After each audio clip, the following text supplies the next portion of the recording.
ஏதோ ஜனநாயக நாட்டில் ஒரு அரசாங்கம் கவிழ்றதுக்கு வாய்ப்பு இருக்குது, இல்லை மத்திய அரசாங்கமே கவிழ்றதுக்கு வாய்ப்பு இருக்கிறப்ப எப்படி அது எந்த அளவுக்கு சாத்தியம்ங்கிறது எனக்கு தெரியல.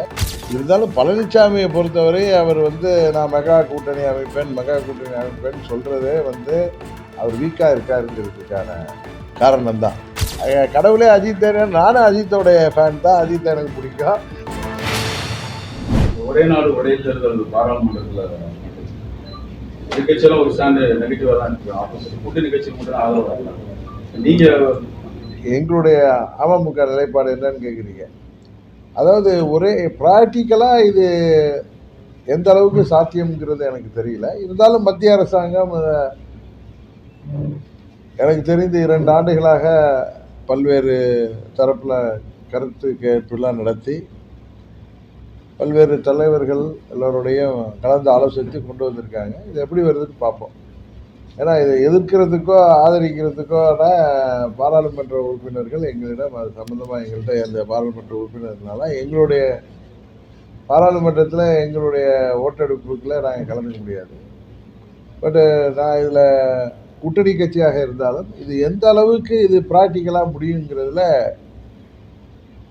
இன்னும் ஒரு முடிவுக்கு வர முடியவில்லை என்பதுதான் உண்மை.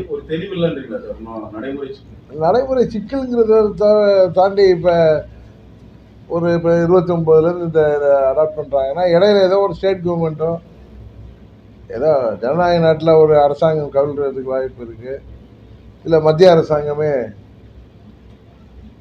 கவிழ்றதுக்கு வாய்ப்பு இருக்கிறப்ப எப்படி அதை பண்ண போகிறாங்கங்கிறத நான் அதை படிக்கலை. அதில் அதுக்கான இதை கொடுத்துருப்பாங்க.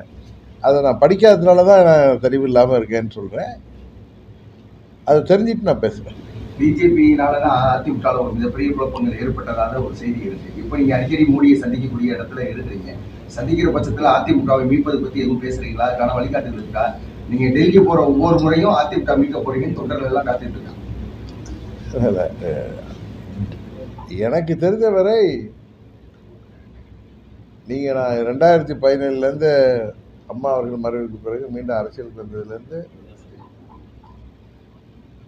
பாஜக ஆட்சி தமிழ்நாட்டு மக்களுக்கு குறிப்பாக அந்த ஹைட்ரோ கார்பன், மீத்தேன், ஸ்டெர்லைட் போன்ற திட்டங்கள் இதெல்லாம் அவங்க அன்றைக்கு எடுத்த நிலைப்பாடை தான் நம்ம எதிர்த்திருக்கோம்.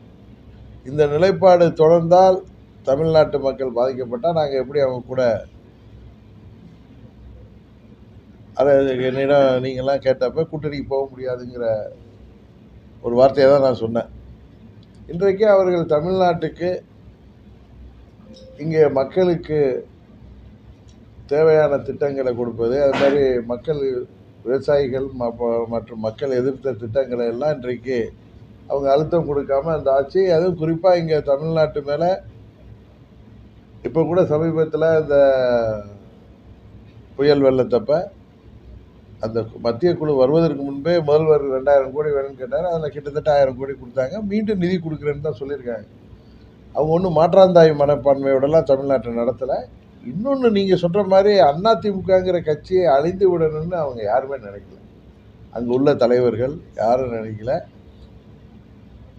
அந்த அம்மாவுடைய கட்சி சரியாக இருந்தால்தான், அம்மாவுடைய தொண்டர்கள் எப்படி பிரிந்திருந்தாலும் அவர்கள் எல்லாம் ஓரணியில் இருந்தால் தான் திமுகங்கிற தீய சக்தி இன்றைக்கு கூட்டணி பலத்தோடு இருக்குது, அதை வெல்ல முடியும் அப்படின்னு நினைக்கிறாங்க. உங்களுக்கு நல்லா ஞாபகம் இருக்கும், 21 தேர்தல் அப்போ நான் என்ன நலம் விரும்பிகள் நான் அம்மாவுடைய தொண்டர்கள் எல்லாம் ஒன்றிணைங்கிறப்ப எங்கள் கட்சியும் கூட்டணிக்கு வரப்போ நான் வரேன்னு சொல்லியிருந்தேன்.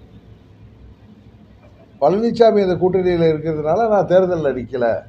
நம்மளுடைய ஒரே இலக்கு திமுக வீழ்த்தணுங்கிறதுக்கு. அப்போ என்ன நடந்துச்சுன்னு தெரியும் உங்களுக்கு. அது பழனிசாமி செய்த அந்த சுயநலத்தால் முதலமைச்சர் பதவி அதிகாரம் இருக்கிறதுனால அவர் எடுத்த தவறான முடிவினால இன்றைக்கு ஆட்சிக்கு வர முடியாமல் போயிட்டு 24 தேர்தலில் போய் நான் பாஜகவோட நேரடியாக கூட்டணிக்கு வந்தேன்.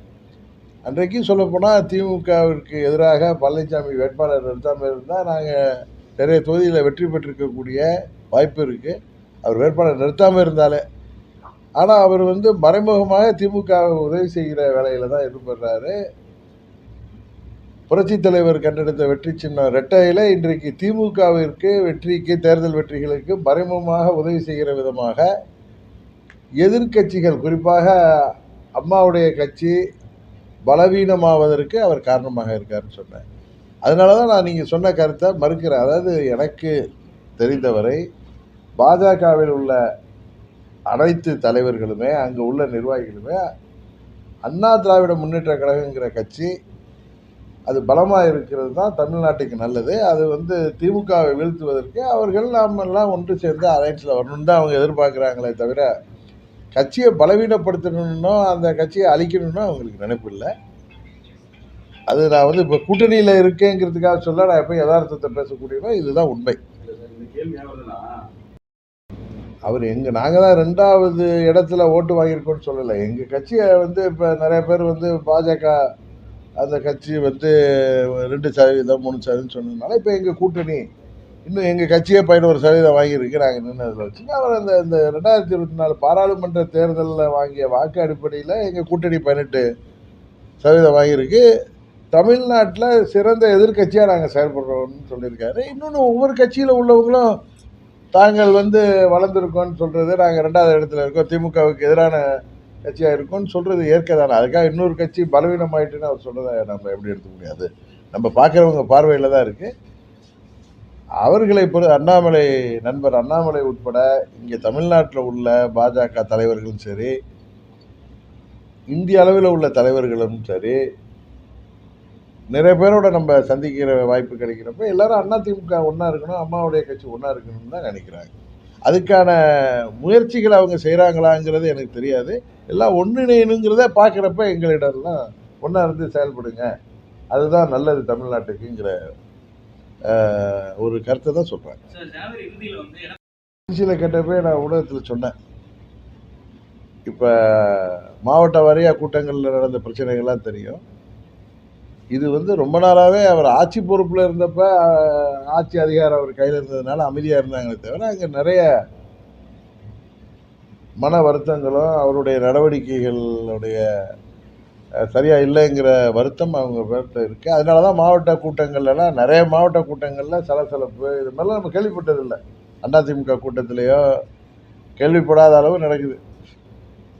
இது அவர் டூர் போகிறப்ப அவங்க கட்சிக்காரர்களே அவர் மேலே உள்ள அதிருப்தியை தான் அங்கங்கே வெளிப்படுத்துகிறாங்க. அது அவர் போலீஸ் பாதுகாப்போடு போக வேண்டிய சூழ்நிலை தான் வரும். ஏன்னா அவங்க கட்சிக்காரர்களிடம் தன்னை காப்பாற்றிக் கொள்வதற்கு செல்லணும்னு சொன்னாங்க.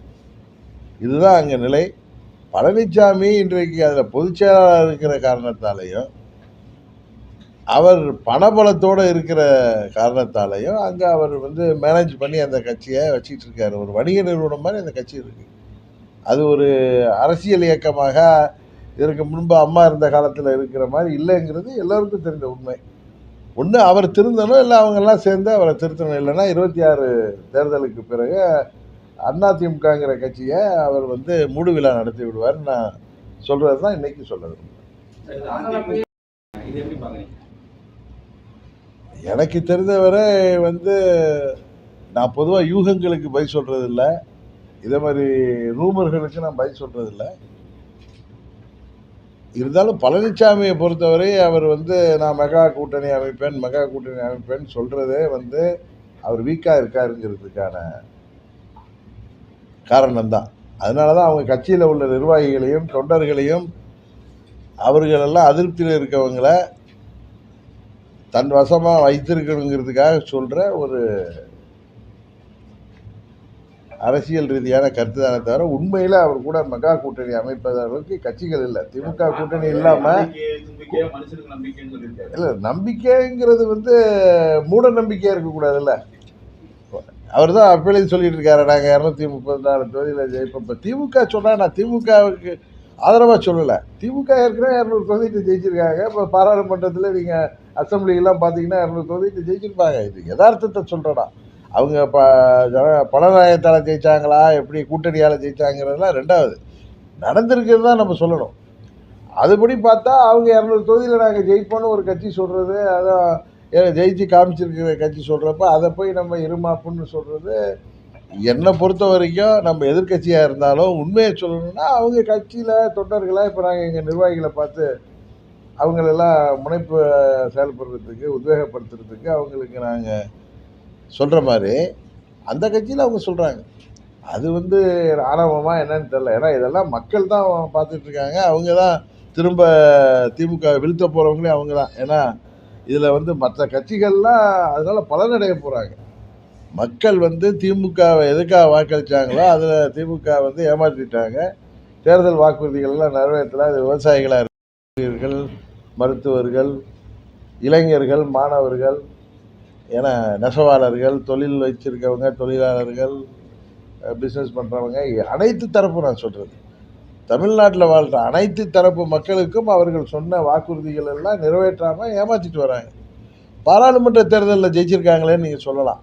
அது வந்து அந்த பணபலத்தால் அந்த நேரத்தில் எங்கள் வாக்குகள் திமுகவுக்கு எதிரான வாக்குகளை பழனிசாமி இன்னும் அவர் இந்த தேர்தலில் நிற்கிறதுனால எந்தவித மாற்றம் வரப்போறதில்லை. அவர் வேட்பாளர் நிறுத்தியதே திமுகவுக்கு மறைமுகமாக உதவி செய்கிறது தான். நீங்கள் இன்னொன்று கேட்கலாம், எதுக்கு அவர் உதவி செய்யணும்னு. என்ன காரணம்னா அவர் மேலே வழக்குகள் வந்துடக்கூடாது. அவர்களுடைய 4 ஆண்டு ஆட்சியில் நடந்த குளறுபடிகள், முறைகேடுகள், ஊழல் குற்றச்சாட்டுகள் தெரியும். இப்போ அவங்க கூட இருக்கவங்க மேலெல்லாம் இன்றைக்கு எவ்வளவு குற்றச்சாட்டுகள், எவ்வளவு கோர்ட்லேயே இன்றைக்கி எஃப்ஐஆர், சார்ஜ் ஷீட் அளவுக்குலாம் போயிருக்கு. பழனிசாமி அதுலேருந்து தான் மேலே வேணாம் என்னை விட்டுருங்க, பாதாதுக்கு கொடநாடு கொலை கொள்ளை வழக்குலையும் அவர் மேலே தமிழ்நாடு முழுவதும் அவர் மேலே ஒரு சந்தேகம் இருக்குது, மக்கள் மத்தியில் ஒரு சந்தேகம் இருக்குது. அதனால் அவருக்கு தன்னை கைது செய்திடக்கூடாது, வழக்குகளில் எதுவும் மாட்டிக்கக்கூடாதுங்கிற பயத்தில் திமுகவுக்கு அவர் மறைமுகமாக உதவி செய்கிறாரு, கள்ள கூட்டணி வைத்திருக்கிறாருங்கிறது தான் உண்மை. திருப்பூருக்கு நான் அந்த மாரத்தான் ஓட்டத்தில் பரிசு பெற்றவங்களுக்கெல்லாம் என் கட்சி சார்பாக இது கொடுக்க போனேன். அப்போ என்னை பேசிட்டு பரிசு கொடுக்கலாம் அப்படின்னாங்க. அப்போ சின்ன ஸ்டூடெண்ட்ஸ்லாம் உட்காந்தாங்க, எல்லாம் சின்ன பையனுங்க, ஸ்கூல் ஸ்டூடெண்ட்ஸ்லாம். நான் எதுக்கு பேச போகிறப்ப அங்கே ஒரே கோஷம் போட்டாங்க. எனக்கு என்னன்னே காதில் விழுல. நான் பக்கத்தில் உள்ள செக்ரட்டரிகிட்ட கேட்டேன், என்னப்பா என்ன சொல்கிறாங்கன்னு. இவன் பார்த்துட்டு இது மாதிரி கடவுளே அஜித்தேன்னு சொல்கிறாங்க. எனக்கு அப்படியே என்ன பண்ணல, அது ஒரு இது இப்போ ட்ரெண்டாக இருக்குது, வைரல் ஆகிட்டு இருக்கு, கடவுளே அஜித்தேன்னு. அது வந்து சோசியல் மீடியாவில் அப்படியான்னு சொல்லிட்டு நான் பேசாமல் இருந்தேன். அதுக்குள்ளார எங்கள் விசாலாட்சி அம்மா, நீங்கள் அண்ணன் பேசுவார், நீங்கள் கொஞ்சம் அமைதியாக இருக்கணும்னு சொன்னாங்க. அவங்க அமைதியாகிட்டாங்க. அதை ஒவ்வொரு தொலைக்காட்சியும் ஒவ்வொரு மாதிரி போட்டாங்க. ஒரு தொலைக்காட்சியில் அதிர்ச்சின்னு போட்டாங்க. அதிர்ச்சியில் ஆகலை. எனக்கு என்ன இதில் என்ன இருக்குது, கடவுளே அஜித்தேன்னு. நானும் அஜித்தோடைய ஃபேன் தான், அஜித்தை எனக்கு பிடிக்கும். அஜித்தை நான் பல முறை எங்கள் இதில் சோசியல் மீடியாவில் எடுத்து நான் நிறைய பேருக்கு குழந்தைகளுக்கு பேர் வைக்கிறப்ப அஜித் குமார்னு பேர் வச்சுருக்கேன். இல்லை, ஒரு நடிகராக எனக்கு அஜித் ரொம்ப பிடிக்குன்னு நான் பல பேட்டிகள்லையும் சொல்லியிருக்கேன். விஜய் எனக்கு பிடிக்கும், அதெல்லாம் பிடிக்காதுன்னு இல்லை. அஜித் இப்போ உள்ள எப்படி சிவாஜி எம்ஜிஆர்னு சொல்கிறோமோ, ரஜினி கமலை பிடிக்குமோ, அது மாதிரி அஜித், விஜய், விக்ரம், சூர்யா எல்லாரும் படங்களும் நல்ல படங்களாக பார்க்க போகிறோம். இப்போ கூட தங்கலான் படம் நான் இன்றைக்கி ஓடிடியில் பார்த்தேன், ரொம்ப அருமையாக இருந்துச்சு. அது மாதிரி கங்கவான்னு பார்க்கல. விஜய் படம் இப்போ கூட ரீசெண்டாக வந்துச்சு. கடைசி அரசியல் படம் இல்லை, அவருடைய கட்சி. நான் பலமுறை சொல்லியிருக்கேன், ஒரு கட்சி தொடங்கியிருக்காங்க, அவங்க கொள்கை கோட்பாடுகளை சொல்கிறாங்க, அதை போய் நம்ம கருத்து சொல்கிறது நாகரிகமாக இருக்காது. இன்னொன்று சொன்னால், எங்களை பற்றி யாராவது விமர்சனம் சொன்னால் நாங்கள் பதில் விமர்சனம் சொல்ல முடியும். நாங்களாம் யாருக்கு வழிக்கு சண்டைக்கு போக மாட்டோம், வந்த சண்டையை விட மாட்டோம்னு தான் சொன்னேன். இன்னொன்று, மக்கள் தான் இறுதி எஜமானர்கள். அவங்க தான் வர்ற தேர்தலில் யாருக்கு வாக்களிக்கணும், யாரை வீட்டுக்கு அனுப்பணும், யாரை உள்ளே யார் வெளியே அப்படிங்கிறதுல அவங்க தான் முடிவு பண்ணுவாங்க.